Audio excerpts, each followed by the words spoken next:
हम लोग कल जो है आवेश के बारे में बहुत सारी चीज़ें समझे, ठीक है। तो एक बार रिवाइज करते हैं। आवेश का मात्रा क्या होता है? ठीक है। और इसका ज़्यादा टेस्ट होता है एग्जाम में, ऑब्जेक्टिव में आ जाएगा, खाली स्थान में आ जाएगा, जोड़ी मिलान में आ जाएगा। इसको ध्यान रखना है। इसको लिखते किससे है याद गुलाम को? कैपिटल सी से। तो इस चीज़ को ध्यान रखना है। दूसरा ये है कि जो सबसे न्यूनतम आवेश होता है, न्यूनतम आवेश का मान या मूल आवेश का मान वो इलेक्ट्रॉन के आवेश के बराबर होता है। कितना होता है? उसको ई से लिखते हैं। ई बराबर 1.6 इंटू 10⁻⁻19 कूलम, ठीक। और इसमें कभी कभी यदि प्लस माइनस भी लगा देते हैं तो भी ठीक है, क्योंकि आवेश धन में भी हो सकता है और ऋण में भी हो सकता है ना। ये कैसी राशि होती थी? हाँ, ये कैसी राशि होती थी? अदिश राशि। इसका विधि सूत्र क्या होता था? M0 और L0 और या क्रम से लिखेंगे MLT होता है, तो यहाँ पर लिख देंगे PA। और यदि कहीं पर M0 L0 नहीं लिखा है, PA लिखा हो या AT भी लिखा हो, तब इसको क्या मान लेना है? सही मान लेना, ठीक। फिर हम इसमें गुणों की बात करें थे। यदि आवेश कैसे हो? सजाती, वो सजाती आवेशों के बीच क्या होता है ना। तो ये जो शब्द का इस्तेमाल करते हैं टेस्ट वाले, सजाती भी लिख देते हैं और समान आवेश भी लिख देते हैं, ये ध्यान रखना है।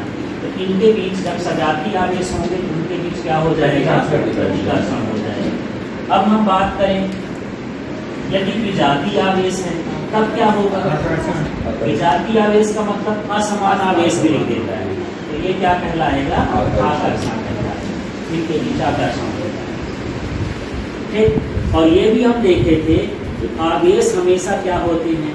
यदि खाली स्थान में आ गया कि आवेश सदैव खाली स्थान होते हैं, वहाँ क्या करना है? संरक्षित होते हैं। और संरक्षित का सीधा अर्थ है चाहे जहाँ भी संरक्षित शब्द आ जाए, इसका मतलब है ना तो उसे नष्ट किया जा सकता है, ना उत्पन्न किया जा सकता है, केवल उसका एक रूप से दूसरे रूप में परिवर्तन किया जा सकता है, ठीक है। फिर हम वहाँ पर आवेशों की योज्यता भी समझे थे। क्या था यार? उसका सूत्र बताओ, तब भी परिभाषा पूछेंगे। क्या था योज्यता वाला?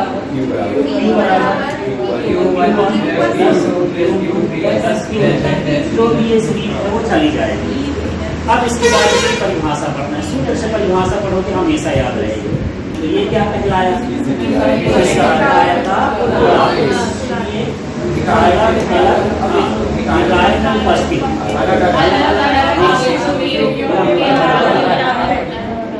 ठीक है, ये चीज हम समझ चुके हैं। इसके बाद हम देख लेते हैं इसका क्वांटीकरण, आवेश का क्वांटीकरण क्या था?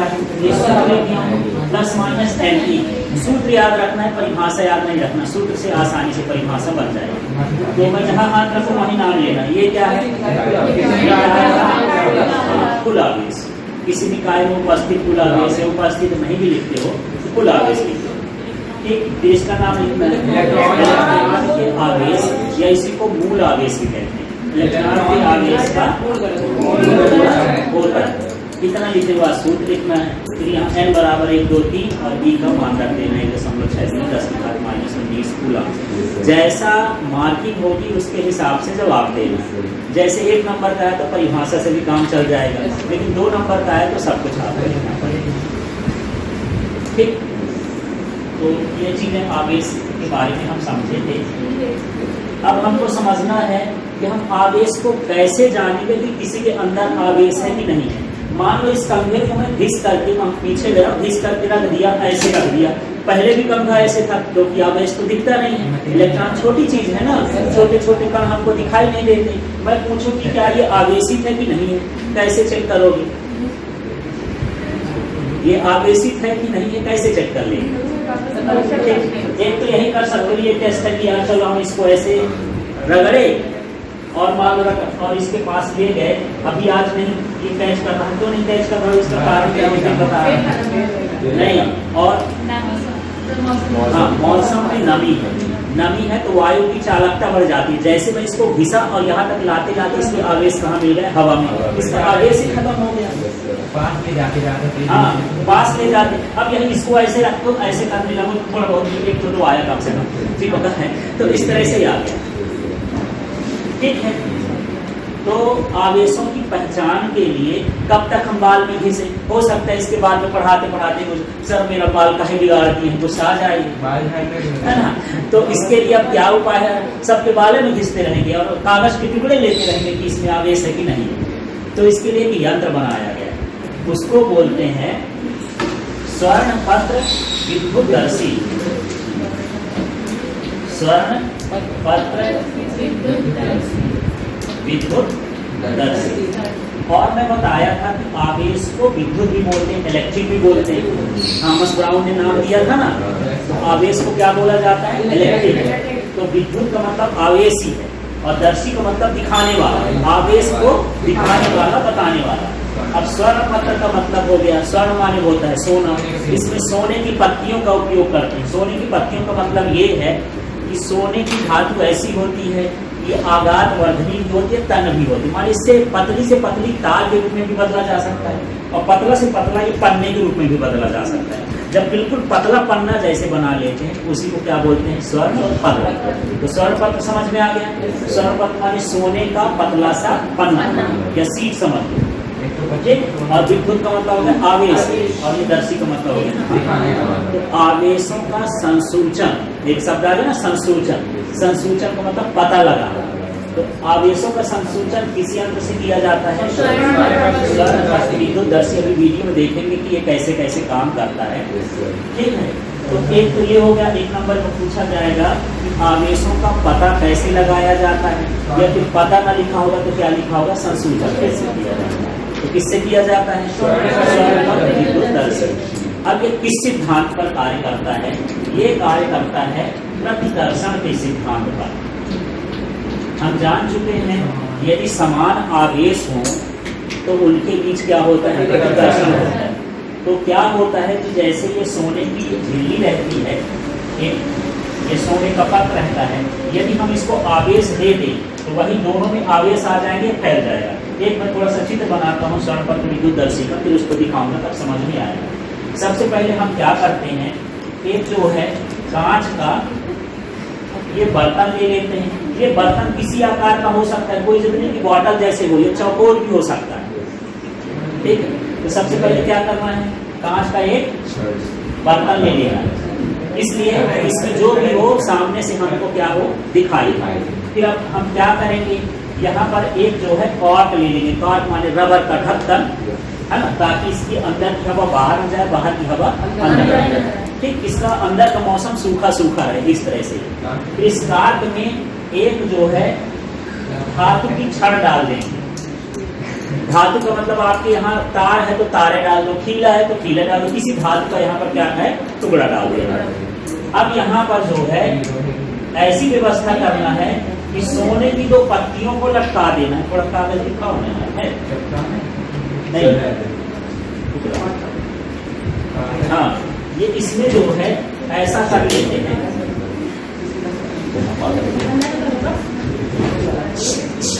ये देखिए, ये सोने की पत्ती है, मान लीजिए सोने का है, इस तरह से पतली पन्नी लेना है और इसको इस तरह से हमको क्या करना है, मोड़ लेना है ना।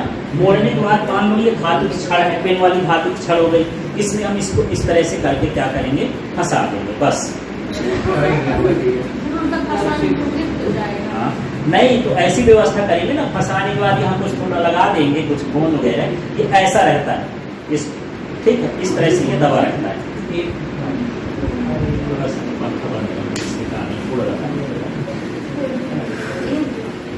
बस समझ लो ये सोने का पत्र बन गया इस तरह से, ऐसे।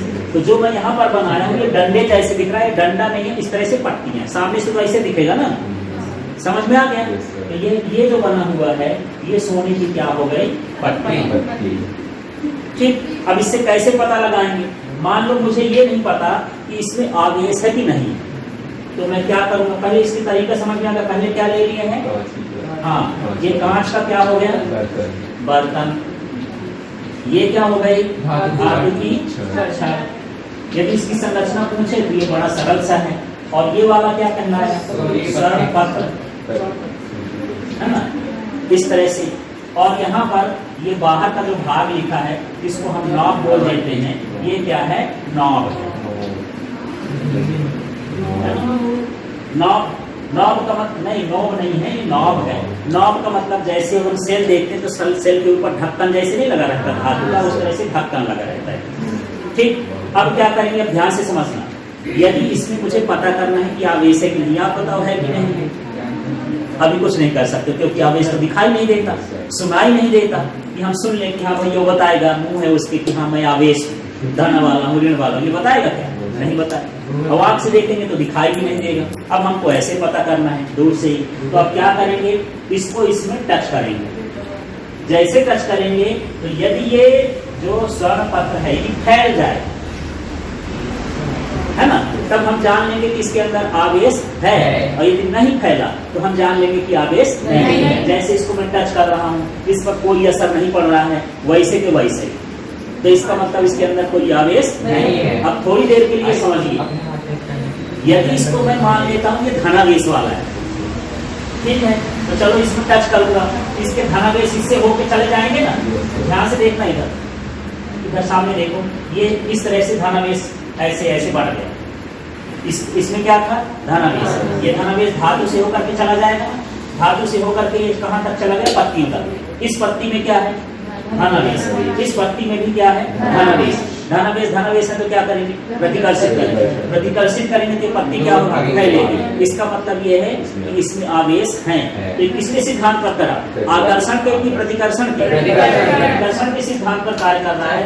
यदि ये इस तरह से है, यदि आवेश आ जाए इसमें उधर इसमें उधर, तो ये इस तरह से क्या हो जाएगा? फैल जाएगा। ये नहीं बताएगा, मात्रा नहीं बताएगा, मात्रा नहीं बताएगा, सिर्फ ये बताएगा ये इसके लिए है, इसके आवेश है कि नहीं। आवेश का ये परिमाणात्मक ज्ञान नहीं कराता, गुणात्मक कराता है, हो सकता है कि नहीं हो सकता। अब मान लीजिए इसमें कोई माइनस आवेश है, ये भी नहीं बताता कि इसमें किस प्रकार के आवेश है, कि माइनस है कि प्लस।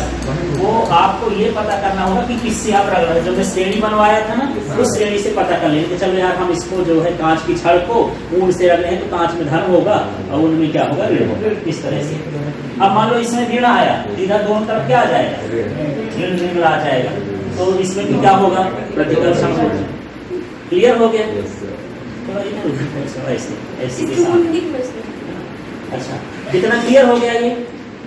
तो आपको समझ में आ गया कि जो स्वर्ण पत्र विद्युतदर्शी है वो किसके सिद्धांत पर कार्य करता है? प्रतिकर्षण के सिद्धांत पर कार्य करता है। तो इसमें दो छोटे छोटे क्वेश्चन बन गए। एक क्वेश्चन बना कि आवेशों का संसूचन किससे करते हैं? किससे करते हैं? स्वर्ण पत्र विद्युतदर्शी। दूसरा क्वेश्चन हो गया कि स्वर्ण पत्र विद्युतदर्शी किस सिद्धांत पर कार्य करता है? आवेशों के प्रतिकर्षण। ये सिंपल सा क्या लिख सकते हो? प्रतिकर्षण के सिद्धांत पर कार्य करता है। अब मैं यहीं से पूछ दूं कि ये स्वर्ण पत्र विद्युतदर्शी कैसे बनाया जाता है ना? तो इधर देखो आप लोग, इसमें क्या करते हैं? कांच का, ठीक है, एक उसमें यहाँ पर एक कॉर्क है,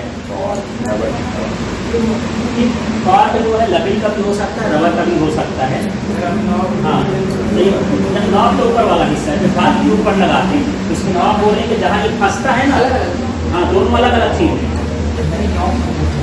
नॉब का मतलब ये ऊपर का ढक्कन जो अलग से लगा दिए। जैसे मान के चलो, हाँ, इसको हम यहाँ पर ऐसे रखेंगे, रखने के बाद जो इसको फंसा के रखेगा ना रबर, वो क्या कहलाया? कॉर्क।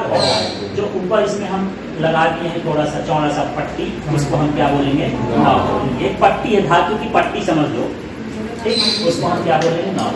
तो कांच का बर्तन लेना है, उसके कॉर्क में हम क्या डाल देंगे? धातु की छड़ डाल देंगे, और छड़ के निचले वाले हिस्से में क्या लगा देंगे? स्वर्ण लगा देंगे, और यहाँ पर ऊपरी हिस्से में धातु की एक पतली नॉब लगा देंगे। नॉब लगाना जरूरी नहीं है, ये है कि उसके सहारे सरफेस एरिया ज्यादा हो जाएगा तो आवेश जल्दी से अंदर चले जाएंगे, जल्दी से रिजल्ट आ जाए। जैसे पतली नोक है, आवेश को जाने का रास्ता नहीं मिलेगा तो थोड़ा टाइम लगेगा। यदि हम इसको थोड़ा चौड़ा करके रखेंगे तो आवेश इसमें क्या हो जाएगा? जल्दी प्रवेश करेगा। ठीक है, तो अब यहाँ से ये पता करना है कि आवेशों की सही पहचान किससे होती है, प्रतिकर्षण से कि आकर्षण से? आकर्षण से क्यों नहीं हो सकती? क्योंकि समान आवेशों में आकर्षण होता है। असमान आवेशों में आकर्षण। असमान आवेशों में होता है। गुड। तो असमान आवेशों के बीच क्या होता है? आकर्षण होता है। ठीक। तो आकर्षण से क्या हम पता नहीं लगा सकते कि इसके अंदर आवेश है कि नहीं? अब थोड़ा सा ध्यान से समझना। मैं चुंबक तो आप ज्यादा प्रयोग किए हो तो मैं चुंबक पर चलता हूं। ठीक है। मान लीजिए ये आपके पास चुंबक है, ठीक है, और इसमें जो है ये नहीं पता है आपको कि ये चुंबक है कि नहीं, है ना? तो आप क्या करोगे इसमें? यदि इसको चिपकाएंगे तो चुंबक भी चिपक जाता है चुंबक से, लोहा भी चिपक जाता है किससे? चुंबक से। तो कैसे जानोगे कि लोहा है कि चुंबक? क्योंकि आकर्षण जो होता है वो लोहे के साथ भी हो सकता है और चुंबक के साथ भी हो सकता है। समझ में आ रहा? लेकिन प्रतिकर्षण तभी होगा जब दोनों क्या होंगे? चुंबक होंगे। माने कहना चाहिए कि आवेशों की यदि पहचान करना है तो हम तभी कह सकते हैं अच्छे से जब उनके बीच क्या हो? प्रतिकर्षण हो। क्योंकि आकर्षण, जैसे मैं इसको घिसा तो मैं इसको ऐसे पास ले गया, खींच गया, मान लो यहां से क्या हो गया? खींच गया। तो ये क्या आवेशित था? नहीं था। तो कहना चाहिए आकर्षण जो है आवेशित वस्तु के साथ भी हो सकता है और अनावेशित। यदि इसके माइनस वाले का आवेश लाऊं तो क्या हो जाएगा? मान लो इसमें प्लस है, माइनस लाऊं तो क्या होगा? आकर्षित होगा। इसके पास माइनस लाऊं, ये प्लस है, इसके पास माइनस लाऊं तो क्या होगा? आकर्षित होगा। ठीक है। और इसके पास बिना माइनस वाला लाऊं, ऐसे ही कुछ ले आऊं तब क्या होगा? कागज ले आऊं तब भी आकर्षित होगा। तब हम कैसे जानेंगे कि नीचे वाला आवेशित है कि नहीं आवेशित है? मान लो हम कोई ऐसा चीज ले आते हैं जो इसमें क्या हो? प्रतिकर्षित। तो प्रतिकर्षित तभी होगा जब दूसरी वस्तु क्या हो जाएगी? आवेशित। तो मेरे कहने का मतलब सिर्फ ये है कि कोई वस्तु आवेशित है, यदि इसका पता लगाना है तो हम तभी लगा सकते हैं जब उनके बीच क्या हो? प्रतिकर्षण। प्रतिकर्षण ही आवेशों की सही पहचान हो। तो अब यहाँ पर 3 चीजें आपको फिर से समझना है। आवेशों का पता लगाते हैं, ये किस पर काम करता है? सिद्धांत पर कार्य करता है। आवेशों की सही पहचान किससे होती है? प्रतिकर्षण से। आवेशों को सही जानना है तो क्या होना चाहिए? प्रतिकर्षण। इतनी चीजें समझ में आ गई? अच्छा, एक चीज और समझना है जो अक्सर पूछता है और बड़ा कंफ्यूजन होता है। यहाँ पर मैं पूछा था कि इलेक्ट्रॉन का आवेश कितना है? 1.6×10⁻⁻19 कूलम। कोई पूछे 1 कूलम आवेश में कितने इलेक्ट्रॉन होते हैं? 1 कूलम आवेश में इलेक्ट्रॉनों की संख्या ये होता है 6.25×10⁻18। और मजे की बात ये है, वो परीक्षा लेने वाला भी आपसे मजा लेता है। मजा लेने का मतलब ये है कि ऊपर क्वेश्चन दे देता है कि आप आवेश का मान है, अब नीचे आपको ये वाला भी आंसर मिलेगा। 4 ऑप्शन देगा ना, एक ऑप्शन में ये भी देगा, एक ऑप्शन में ये भी देगा। थोड़ी देर तक सोचते रहोगे, मैं यार ये वाला सही है कि ये वाला सही है, फिर कंफ्यूजन के चक्कर में कुछ भी लगा दोगे, है ना? तो आपको समझना है कि 2 तरह का क्वेश्चन क्या है। एक क्वेश्चन है इलेक्ट्रॉन का आवेश कितना होता है, दूसरा क्वेश्चन है 1 कूलम आवेश में कितने इलेक्ट्रॉन होते हैं। एक बार संख्या पूछे, और संख्या में कोई मात्रक नहीं होता, संख्या तो संख्या होती है। दोनों क्वेश्चन समझ में आ गया? इसमें क्या पूछेगा? इलेक्ट्रॉन के आवेश का मान, और इसमें क्या पूछेगा? मान लो आपको ऑप्शन नहीं दिया, खाली स्थान में भरने के लिए आ गए, अब आपको याद है नहीं आ रहा है, तब कैसे निकाल लोगे? तो मैं एक तरीका बताता हूँ, इसको ध्यान से समझना। अभी आवेश का क्वांटीकरण समझे हो ना? Q बराबर क्या है? ±n। हमको संख्या निकालना है। n बराबर क्या बनेगा सूत्र इसका? n बराबर बना Q/T। मान रख दें और इसको हल कर दें, देख लेंगे कि 1 कूलम आवेश में कितने इलेक्ट्रॉन होते हैं। जैसे मान लो ये क्वेश्चन पुराना हो गया, आपसे हमेशा पूछता है 1 कूलम आवेश में कितने इलेक्ट्रॉन होते हैं। मान लो 2 कूलम पूछ दिया, तब कैसे करोगे? 10 कूलम पूछ दिया, तब कैसे करोगे? उसका तरीका देखो। यहाँ से देखना, Q का मान कितना है? 1 कूलाम है ना, आवेश का मान 1 कूलाम है, यहाँ क्या रख दूंगा 1। तो देखो n बराबर n हो गया, q का मान कितना हो गया 1, इलेक्ट्रॉन का आवेश 1.6 गुणे 10 की घात -19। ठीक है। अब झंझट ये है कि सर आप तो बोल दिए हाँ भाग आप करते रहेंगे तो दिन भर ना बीत जाएगा, भागे ना करते रहेंगे, कैसी कैसी संख्या दशमलव है, ये भागे देखते दिमाग खराब हो जाता है ना। तो दिमाग खराब ना हो उसका तरीका मैं बताता हूँ। देखो सबसे पहले काम करेंगे, इसका दशमलव हटा देते हैं। n बराबर, ध्यान से देखना, ये दशमलव है, हटेगा तो ऊपर कितना हो जाएगा 10 और नीचे क्या हो गया 16, और ये भाग को सीधे ऊपर लिख दो, -19 से ऊपर जाके क्या हो गया +19। और फिजिक्स में सबसे सरल है, माने भले जो डेरिवेशन होते हैं या न्यूमेरिकल होते हैं बड़ी बड़ी संख्या वाले होते हैं, लेकिन उनका दिमाग से करोगे तो सब सरल हो जाता है। कैसे सरल हो जाएगा, सबसे पहले इसको बड़ा करना है, ये 10 है और ये 16 है, इसको बड़ा करें तो क्या कैसे कर सकते हैं बड़ा, इससे तो शून्य ले लें, 1 शून्य ले लें तो कितना हो जाएगा ये n बराबर 100, नीचे क्या आ गया 16, यहाँ क्या आ जाएगा 10 की घात 18, ये बड़ा हो गया। अब भाग कर लो यार, सीधा सीधा है, 16 भी होता है सही। हाँ ठीक है। तो ये यदि भाग करोगे 16 × 96 हो गया, तो 100 में 96 गया तो क्या बचा 4 और शून्य उतार दी 40, तो शून्य एक्स्ट्रा उतारा इसलिए दशमलव लगा देंगे। 40 है तो 16 दूनी 32, अब 40 में 32 घटाओगे 8, 1 शून्य उतार दिए, क्या बन गया 80, 16 पंचे 80 और गुणे क्या हो गया 10 18। ठीक, ये माना गया।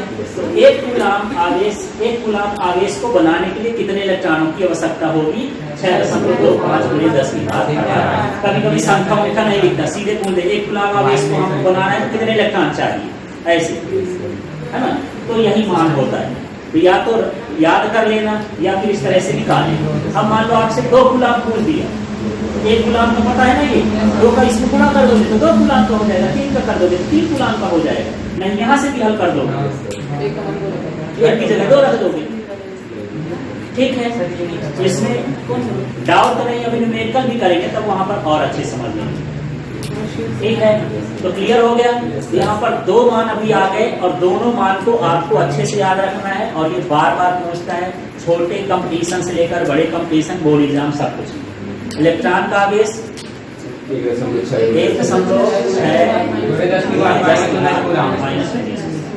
और 1 कूलाम आवेश में इलेक्ट्रॉन।